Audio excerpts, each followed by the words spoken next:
Hello, welcome to Japan and Korea MINIPEDIA. This is session 3 of the series, and today I'd like to talk about natural conditions of living, which can be represented by one word with two Chinese characters, pungto in Korean reading or fudo in Japanese reading, which means wind and soil. I'm going to upload this program on every Tuesday and Friday of the week. So if I carry on, we shall have more than 100 shows per year. So I deal with many things related to Japan and Korea, and your continued participation and support will be very much appreciated. Now this term, pungto in Korean or fudo in Japanese, which is a combination of two Chinese characters of wind and soil, actually refer to climatology, or exactly the natural conditions such as climate, soil, etc. of a region that affect the formation of human culture and the lifestyles there. One typical usage of this term, if you look at that Chinese word in the middle of the screen, which is pungtobyong in Korean reading or fudobyo in Japanese, which means endemic. The disease related to the wind and soil. So in an American dictionary, it will be defined as a disease or a condition which is common among a particular group or in a particular area. Now let's take a very quick comparison of Korean Peninsula and the Japanese archipelago. First of all, in terms of climate, they belong to same climate zone, even though Korean Peninsula consists of basically temperate, subtropical of two climate zones, while Japanese archipelago has additional subarctic. Well, the reason is, if you remember the maps of Korean Peninsula and Japanese archipelago, Korean Peninsula is rather, in a very short confine of latitude, while the Japanese archipelago stretches from the left to the right. So it actually, includes three climate zones. But overall, two regions, two areas have the same seasons, distinct 4 seasons, distinct meaning almost 3 months each, spring, summer, winter, and fall. But lately, actually, like everywhere, the climate in this part of the world, Korea and Japan, are also changing. So we really don't have a really dictionary like clear winter, summer, and fall lately. But basically, we have 4 seasons. In terms of climate patterns, here, Korean Peninsula and Japan belong to huge, climate zone across the Eurasian continent that goes to Korean Peninsula and the Japanese archipelago. As I said earlier, Korean Peninsula is actually shorter in length, so it has only 2 weather zones of temperate and humid subtropical. But Japanese archipelago stretches northward. At the northern part of it, Hokkaido and above, we have a subarctic weather zone, which can be found in northern China and Russia. But again, as I said, we have a clear, distinct 4 seasons. On the left part is a Korean 4 seasons, and the right side is Japanese. But basically, even though the trees are different, the scenery are different, but we have a spring, summer, winter, and fall, almost 3 months each. But when it comes to weather, particularly the rainy season is, as I will talk later, very important in terms of food supply and living, because Koreans and Japanese eat rice as a basic staple. So agriculture, rice cropping is really critical for the two nations. If you look at the left map, you see that summer monsoon. I mean, we need lots of rain during the summer, right? Summer monsoon starts in May 10th and goes upward, and it hits southernmost Japanese island of Kyushu around June 10th, then goes all the way to July. So it continues, May, June, and even July, 3 months. But when it comes to Korean Peninsula, it actually, July is the main season, main summer season. When I was a child in primary school, we just learned that we have a summer rainy season starting from end of July and early September. So basically, July is the rainy summer monsoon in Korean Peninsula. But now, if you look at the wind, that carries actually, brings up rain, etc. We have somewhat more different situation here. We have this, red arrows are,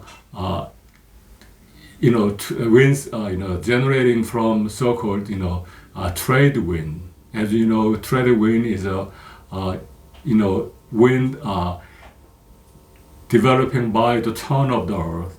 So it moves along the equator from east to the west, and actually both two paths. But northern path goes upward.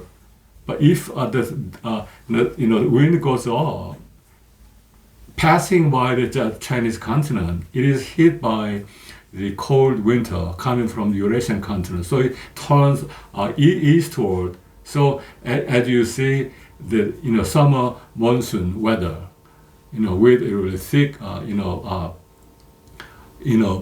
heavy rain there, is passing by the Korean Peninsula in July. Then slightly later, from August and September, June, so October. So summer is longer in the Japanese archipelago from 3 months.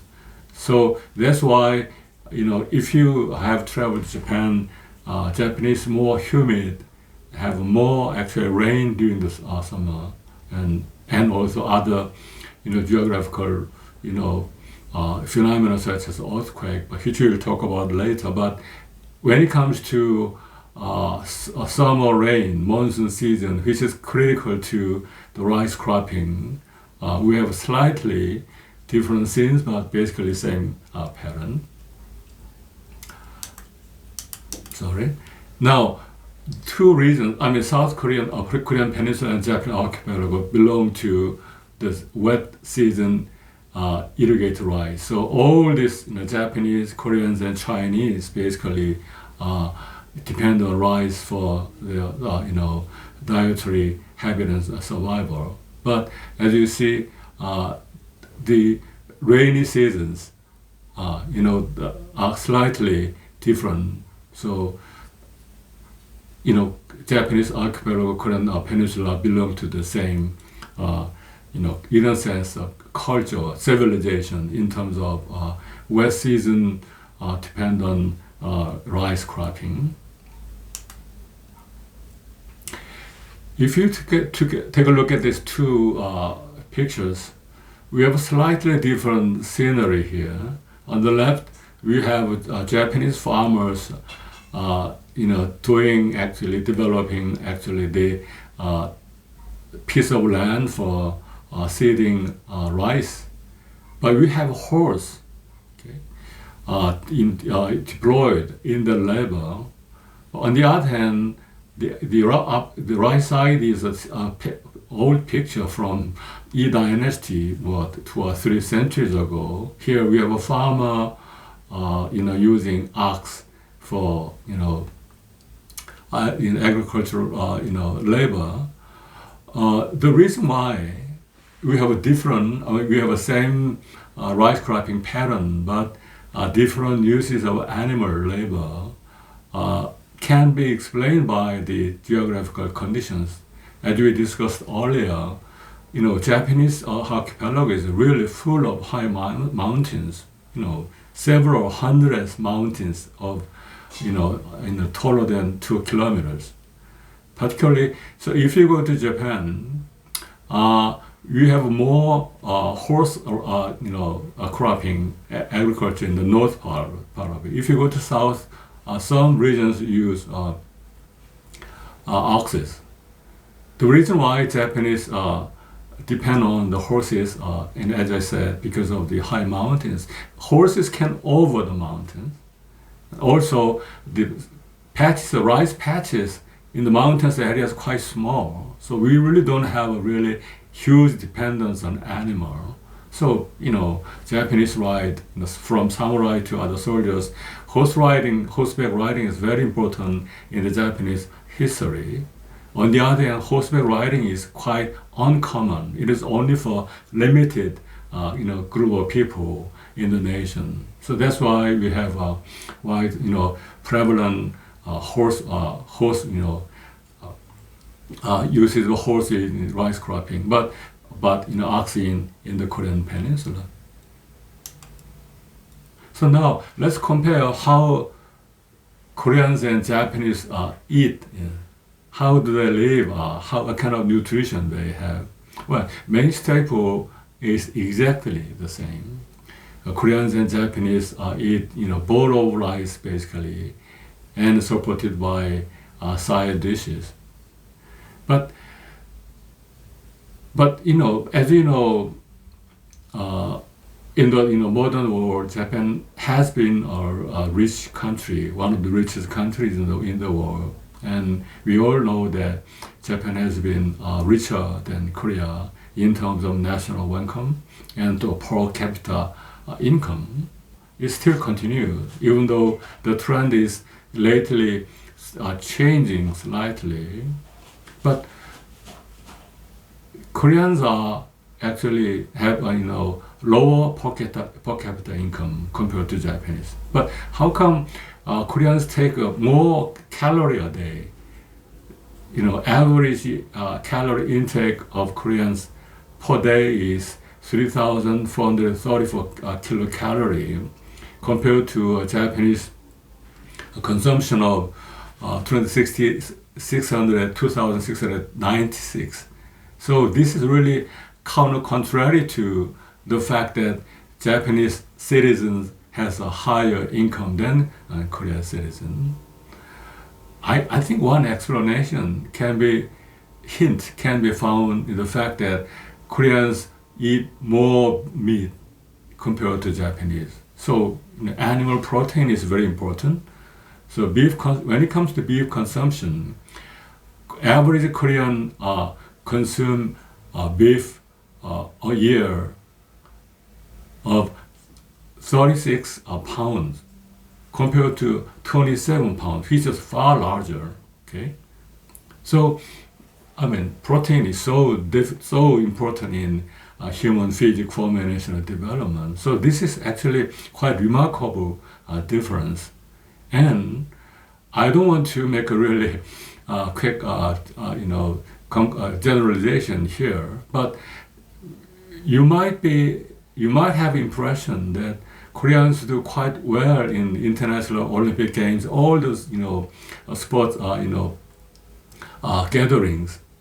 But as you know, Koreans have 50 million in population, and Japanese are 1.2 billion. So Japanese population is 2.4 times larger. So if a country with a larger population gets more gold medal, Olympic medals, yes, that's really common sense. But this is really opposite to that common sense. The Koreans have earned 366 medals, gold, silver medal, all together up to today, while the Japan has collected 571, which means the all medal received per million population for Koreans is 7, but Japanese got only 4.7. So this is really huge difference. So the performance of in sports performance, in a sense, go parallel with beef consumption amount and there's diet supply. So we can, well, simply, draw a kind of conclusion that Koreans are much better in terms of nutrition supply, even though they have a similar agricultural pattern. So if you go to Japan and Korea, on the left, this is actually a typical scene. If your family goes out for dinner on a Friday evening, many people will have this, menu. That is, they gather around, beef, so each person actually bake the beef with their own chopsticks, and they have bowl of rice and other, dishes, particularly, quite rich in, different various, vegetables. On the other hand, typical, most favorite Japanese outing menu is this sushi. This is, revolving sushi scene here. But anyway, it is beautiful, really diverse, various, dishes of sushi, but they're all raw fish, okay? And there's no animal meat, and there's no actually, vegetable dishes, side dishes. So in a sense, Japanese, this, menu could be, looking beautiful, artistic, etc. But when it comes to nutrition, it is rather simple, and it actually, carry a less calorie compared to Japanese Korean table. I'm sorry. So this is, one illustration of the outcome of different, cropping and agriculture affected by the climate conditions, again, the wind and soil conditions of two countries. So I'd like to make a very quick summary statements of this session. The Korean Peninsula and the Japanese Archipelago belong to the same weather zone affected by the ocean currents, with Japan receiving additional impacts of subarctic weather. Both regions depend on rice cropping during the wet season for the basic staple using rice. However, agriculture in Japan used to depend on horse labor, while Korea depended on ox labor. Due to the above difference in farming, the Koreans have depended on meat for protein, while the Japanese depended on fish for protein. Well, this is it for this session. Your continued interest and support will be very much appreciated. And if you have any questions or comments to make, feel free to contact me at this email address. Thank you very much.